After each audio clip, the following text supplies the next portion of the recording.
जरा सोचिए, आप स्कूल में हैं और किसी टीचर ने आपको एग्जाम में कम मार्क्स दिए तो आप क्या करेंगे?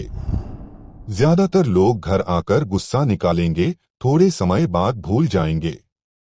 लेकिन एक शख्स ने अपनी टीचर से बदला लेने के लिए 15 साल इंतजार किया और फिर इसने अपनी योजना को इतनी क्रूरता से अंजाम दिया कि इसकी कीमत एक मासूम बच्चे ने अपनी जान देकर चुकाई। तो चलिए आज हम इस सच्ची घटना को विस्तार से जानने वाले हैं, जो न केवल दिलचस्प है बल्कि आपके रोंगटे खड़े कर देगी।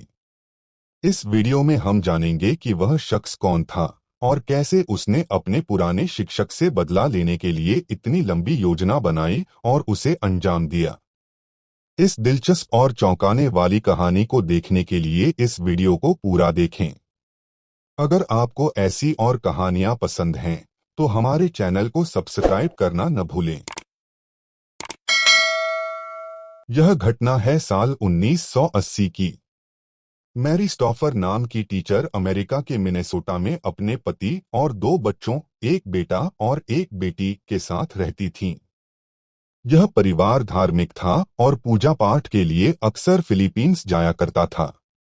20 मई 1980 को उन्हें फिलीपींस जाना था, लेकिन उनकी जिंदगी खौफनाक मोड़ लेने वाली थी, यह उन्हें बिल्कुल अंदाजा नहीं था।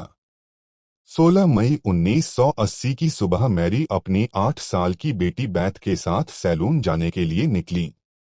दोपहर को जब वे बाहर आईं और गाड़ी के पास पहुंची, तो एक शख्स ने उनके पीछे बंदूक तान दी और कहा कि जैसा मैं कहूं वैसा करो, वरना गोली मार दूंगा।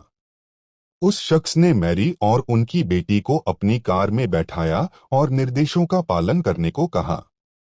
रास्ते में उसने एक जगह दोनों को उतारा और दूसरी कार के पास ले गया। उसने मां बेटी से उस कार की डिग्गी में बैठने को कहा। जब मैरी ने कहा कि वे इसमें बैठ नहीं पाएंगी, तो उसने जबरदस्ती दोनों को डिग्गी में ठूंस दिया और उनके मुंह पर टेप लगा दी। रास्ते में खेल रहे 2 छोटे बच्चों ने उसे ऐसा करते हुए देख लिया। इनमें 6 साल के जेसन विल्कमैन ने उससे आकर पूछा कि वह क्या कर रहा है। इसके बाद उसने जेसन को भी डिग्गी में मां बेटी के साथ ठूंस दिया। रास्ते में उसने गाड़ी रोकी और जेसन को बाहर निकालकर कहीं ले गया। कुछ देर बाद जब वह लौटा, तो मां बेटी को अपने घर ले गया। जब मैरी ने उससे पूछा कि वह बच्चा कहाँ है, तो उसने कहा कि उसने उसे किसी जगह छोड़ दिया है। इसके बाद उसने मां बेटी को लोहे की जंजीरों से बांधकर अलमारियों में बंद कर दिया, जहां वे बस खड़ी रह सकती थीं। उन्होंने पूरी रात खड़े खड़े बिताई। इसके बाद वह मैरी को दूसरे रूम में ले गया और उससे पूछा कि क्या वह उसे जानती है। मैरी ने नहीं में जवाब दिया। इसके बाद उस शख्स ने कहा कि वह मैरी का छात्र था। उसने मैथ्स में उसे 9वीं क्लास में बी ग्रेड दिया था, जिसकी वजह से उसे न तो किसी अच्छे कॉलेज में दाखिला मिला और न ही नौकरी। मजबूरी में उसे ताइवान की सेना में काम करना पड़ा। इस शख्स का नाम था मिंग सेनशी। उसने मैरी से बदला लेने के लिए 15 साल का इंतजार किया और काफी प्लानिंग भी की। इसके बाद उसने मैरी को कैमरे के सामने कपड़े उतारने को कहा। उसने मैरी के साथ अप्राकृतिक रूप से रेप किया। यह सिलसिला रोज चलता रहा।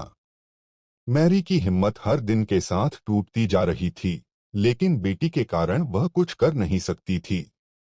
जब 53वां दिन आया, तो मैरी ने देखा कि जंजीर थोड़ी ढीली हो गई है। उसने किसी तरह खुद को जंजीरों से छुड़ाया और पुलिस को इन्फॉर्म किया। पुलिस ने आकर मां बेटी को बचाया।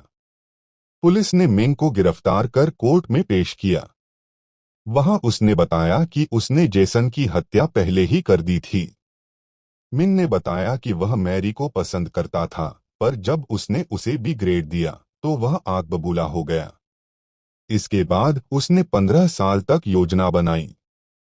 कोर्ट में भी उसने मैरी पर अटैक किया, लेकिन पुलिस ने उसे ऐसा करने नहीं दिया। कोर्ट ने उसे 3 वर्षों की गैर जमानती सजा दी। साल 2010 में उसकी जमानत हो सकती थी, लेकिन तब मैरी ने कोर्ट से कहा कि उसे अब भी मिंग से खतरा है, जिसके बाद कोर्ट ने जमानत अर्जी खारिज कर दी।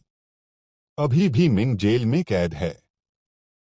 यह थी मैरी स्टॉफर की कहानी, जिन्होंने 15 साल बाद भी अपने अपहरणकर्ता के खिलाफ लड़ाई लड़ी और अपनी बेटी को सुरक्षित वापस लाया। तो दोस्तों, इस तरह की और कहानियों के लिए क्राइम वर्ल्ड 2.1 को सब्सक्राइब करें। अगर आपको यह कहानी पसंद आई हो तो लाइक और शेयर करना न भूलें। हम मिलते हैं अगले वीडियो में एक और सच्ची क्राइम की कहानी के साथ। तब तक सुरक्षित रहें, सतर्क रहें।